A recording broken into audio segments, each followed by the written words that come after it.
जिल्ह्यात सरासरीच्या निम्माही पाऊस पडलेला नसतानाही उजनी धरण गतवर्षाच्या तुलनेत तब्बल 13 दिवस आधी 100% भरण्याच्या उंबरठ्यावर पोहोचले आहे.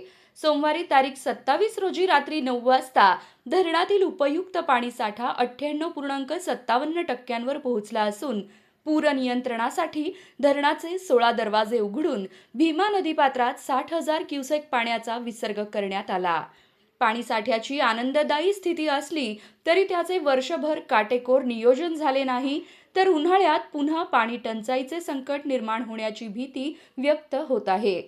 गतवर्षीही उजनी धरण पूर्ण भरले होते. मात्र नियोजनातील त्रुटींमुळे उन्हाळ्यात धरणातील उपयुक्त पाणीसाठा उणे 28% घसरला होता.